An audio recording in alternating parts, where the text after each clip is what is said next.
You ask yourself again and again, what did I do wrong?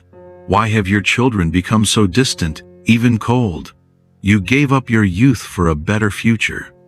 And now, when you just want a little warmth back, they turn away. You tread carefully around them, trying not to upset them, hoping that maybe this time they'll look at you and remember that you still matter.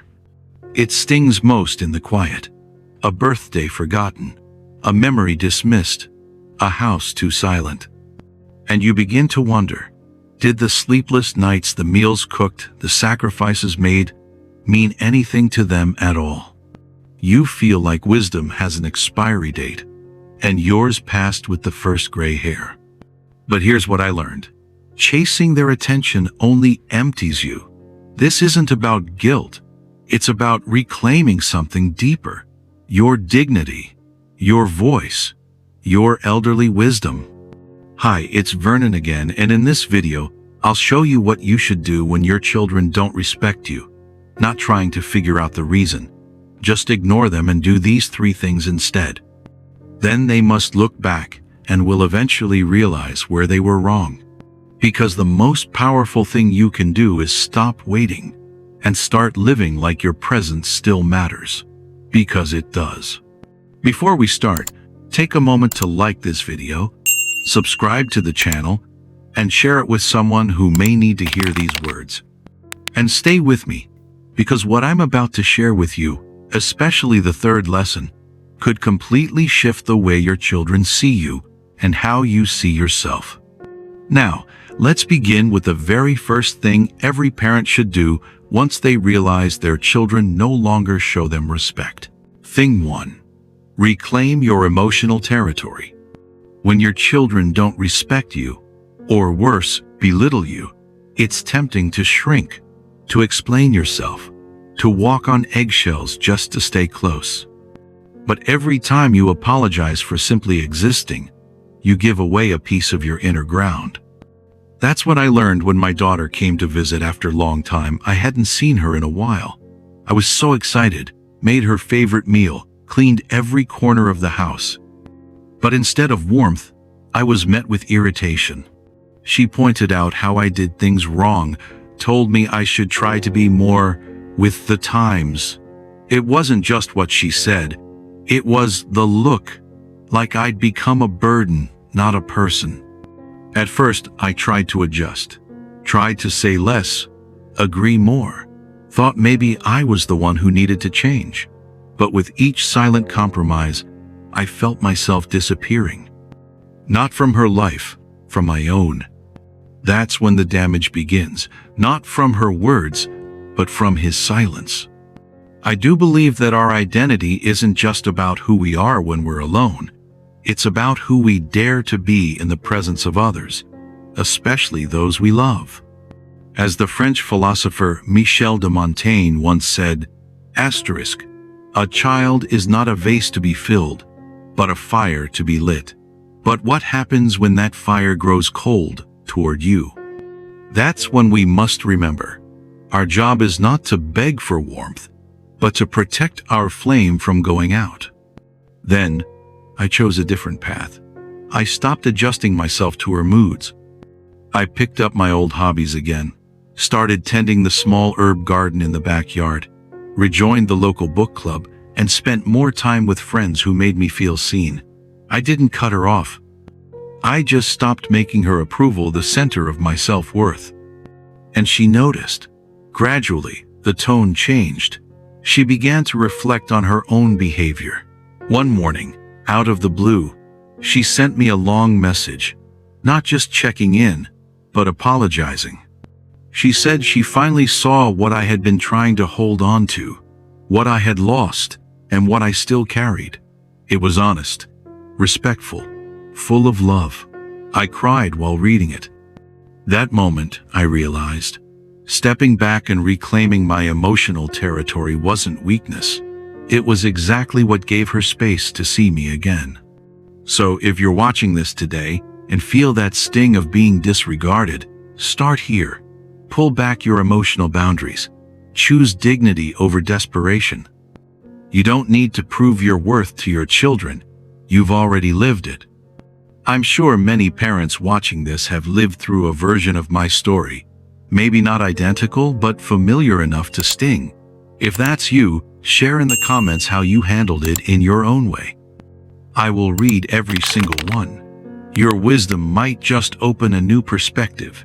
For me, and for every soul listening to this video. Which brings me to something even more powerful I had to learn. A lesson about silence, dignity, and what happens when we stop explaining ourselves just to be loved. Let's talk about that. Thing 2. Stop explaining yourself. Let your silence speak. I saw this most clearly in my wife, a woman I've always admired, not just as my partner, but as a mother. She had a calm yet firm way of guiding our children, especially in moments when they crossed the line. I remember a time when our son snapped at her during dinner, raised his voice, and accused her of never understanding him. The room went still. I was furious, ready to step in. But she didn't react the way I expected. She looked at him, nodded slightly, and said nothing. No shouting, no guilt-tripping, just presence. That night, she cleared the table quietly, then sat in the living room reading her book, as if to say, "I'm still here, but I won't fight for your respect. You have to choose to give it." I was ready to follow him, to talk, to explain, but she didn't.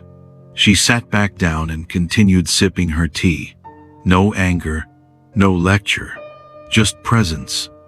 Days passed. Then, one morning, he came to her, quieter, more thoughtful. He said, "Mom, I've been thinking, and I realized I was wrong." That moment taught me something profound.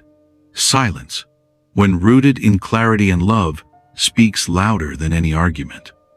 She didn't punish. She didn't withdraw. She simply gave him space to hear his own echo. That wasn't silent treatment. It was silent wisdom.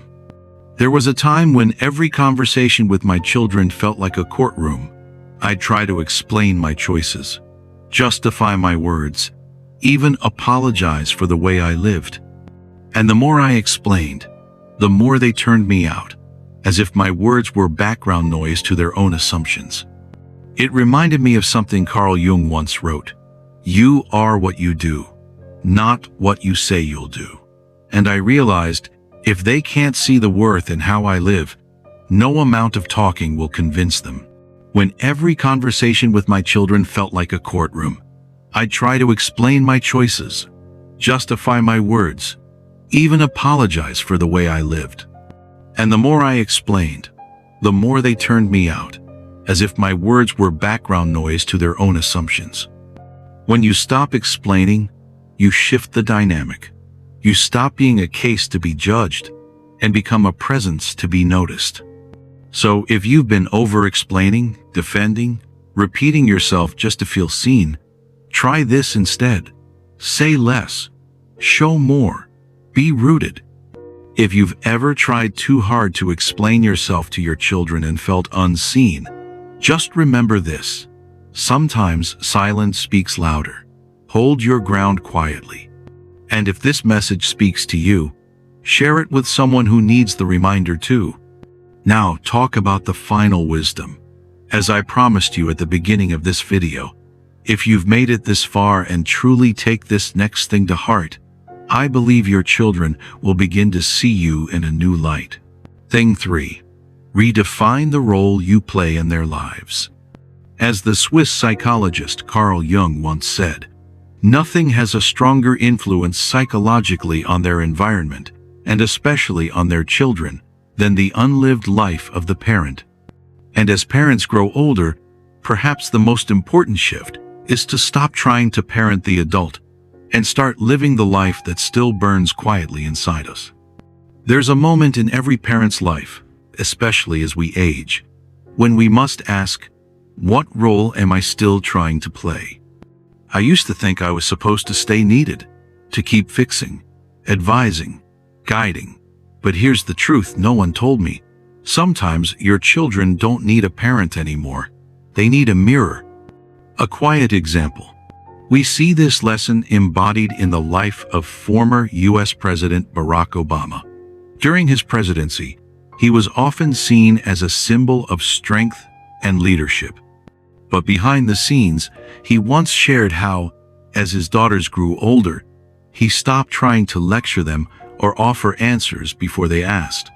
Instead, he chose to live by example, not preaching values, but practicing them. When his eldest daughter, Malia Obama, left for college, he didn't flood her with advice. He simply kept being the man who read, reflected, exercised, and stayed curious.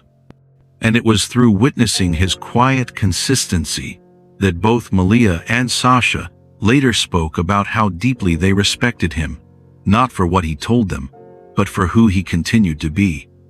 That's when I understood. The moment you step out of the role you're clinging to, your children can finally see you, not as a provider, not as a fixer, but as a person, whole, grounded, worthy of respect on your own terms. So ask yourself, are you trying to parent an adult who no longer needs parenting? Or are you willing to let them come to you when they're ready because they want to, not because they feel obligated? This shift isn't easy, but it's necessary and incredibly freeing. If this resonates with you, comment below. I'm ready to be seen for who I am. And if your friend or someone you love who's still chasing the role they used to play, send them this video. It might be the release they didn't know they needed. Conclusion. In the end, it's not about being heard, it's about being whole. As the ancient Greek philosopher Epictetus once said, we have 2 ears and 1 mouth, so that we can listen twice as much as we speak. In a world where aging parents often feel unheard, perhaps our greatest act of wisdom is not in speaking more, but in listening to ourselves, to silence, and to what remains unspoken in the hearts of our children. When respect fades, the instinct is often to raise your voice or lower your worth, to shout louder or to quietly disappear, but neither brings peace. Real wisdom doesn't rush to explain or demand to be seen. It settles into stillness. It observes the moment with clarity, not bitterness. It knows when to release the roles that no longer fit and to step forward simply, fully, as oneself. Because the most powerful kind of presence isn't about being loud, it's about being whole, even in silence. So, what do you truly do when your children don't respect you? You stop chasing their attention. You reclaim your emotional territory. You speak with your silence. You live as a full person, not just a parent. These aren't just lessons. They are quiet revolutions. Not the kind that shout or demand, but the kind that shift something deep within. And when you carry yourself with calm dignity, that energy ripples. It lingers. It teaches without trying to. One day, without warning, your child might remember the look in your eyes, the stillness in your response, the grace in your boundaries, and finally see you not just as a parent, but as a whole person. That's when the echo returns, not as noise, but as understanding. If you found something meaningful in this video helpful, a bit of comfort, feel free to like, share, or subscribe. And I'd love to hear your own experience in the comments. Sometimes, just reading someone else's story is enough to remind us we're not alone. Thanks for watching till now. It's Vernon, and see you again.